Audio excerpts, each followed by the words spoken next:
Coding agents are incredibly fast, but the faster they write code, the faster the code drifts from what you actually meant. Hi, my name is Alex. I'm a creator of specbuddy, a tool that introduces spec-driven workflow into your favorite IDE.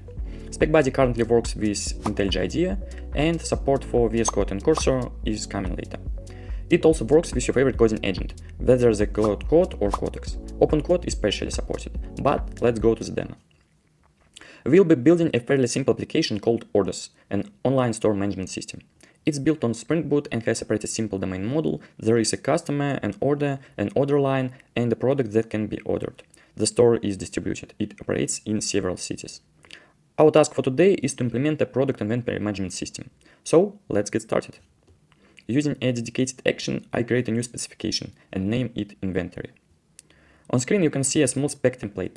This is where I type in my request. I could have typed this request right into the agent's chat, but that would kick off a huge session of questions and answers, endless clarifications and bug fixing. We'll take a different path. We'll start from the specification. In the specbuddy cockpit panel, I click the export button, which turns my rough initial request into a proper spec. The agent is done, and we can review the resulting specification.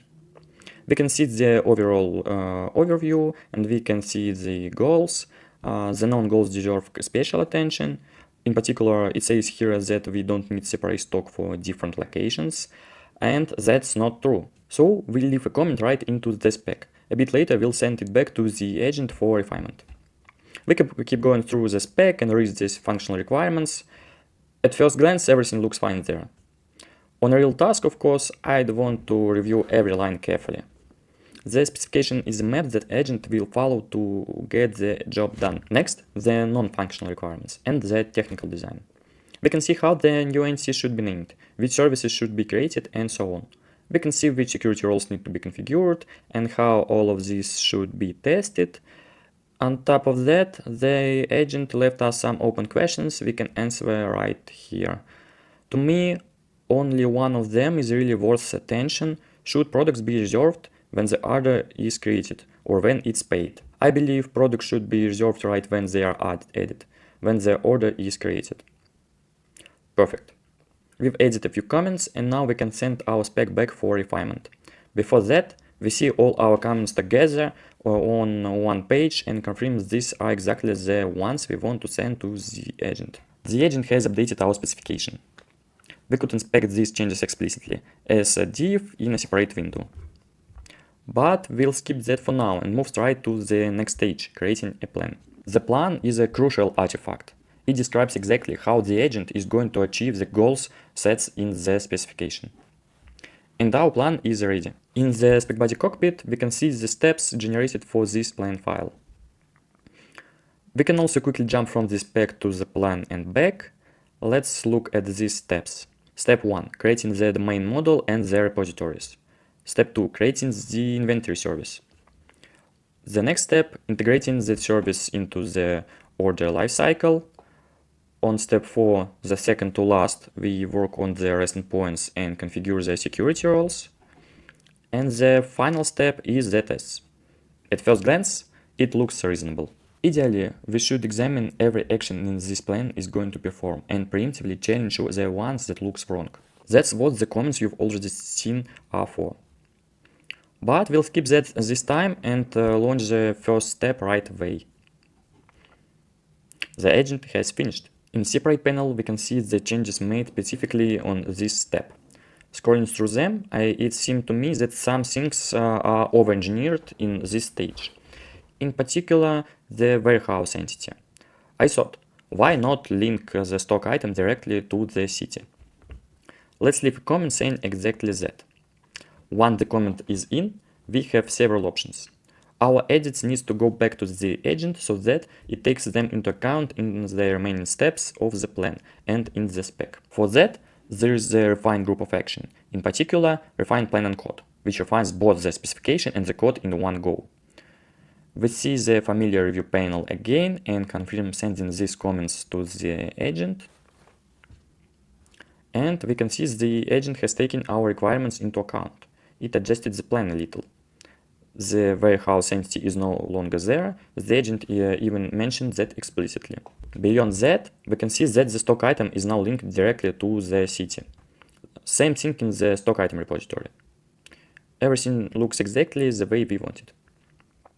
Now we can move on to the next step. We launch it and wait, and our agent has finished. Let's look on its changes. In particular, we see a controller device that handles the exception for when there isn't enough stock, returning the conflict status code.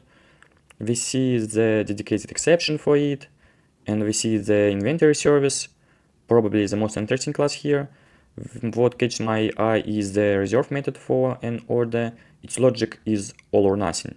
Even a single item exceeds the available stock, nothing from the order gets reserved. I think the behavior should be different. Products should be reserved as they are added to the order. Let's leave a comment. With the comment in place, we send the plan and the code back for refinement, the standard procedure for us. And we wait for the agent to finish.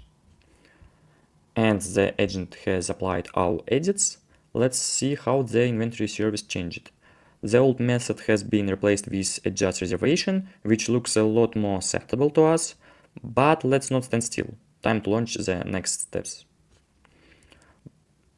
Well, the agent has finished again. We can look at the updated order service. It's changed pretty much what you'd expect. After all the work done earlier, there was nothing complicated left there.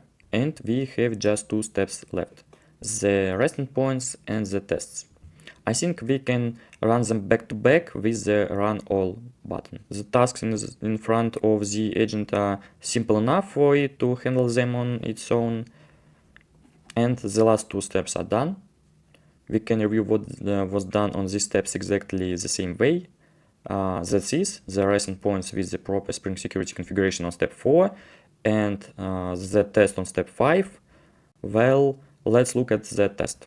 The test is actually quite simple. It verifies a single thing, that the same stock can be reserved twice in parallel. Overall, it looks adequate. We can also see that step 4 produced a test of its own, and that checks the security rules of our application. Sure, I could still nitpick plenty of this code, but overall, it does exactly the job we set for it. And here is the thing. Notice that we never type a single prompt into the chat. Yet, by the end of the session, we have a specification and execution plan. Real artifacts, not a chat history that disappears. We can commit them into the Git repository and keep them right next to the code, because today, specifications are becoming a source of truth that really matters. So, give specbuddy a try. Download it from official JetBrains marketplace. Join our Discord community. And I love to hear your feedback. And I hope specbuddy makes your development with AI agents more pleasant and more efficient. And thank you for watching. Goodbye.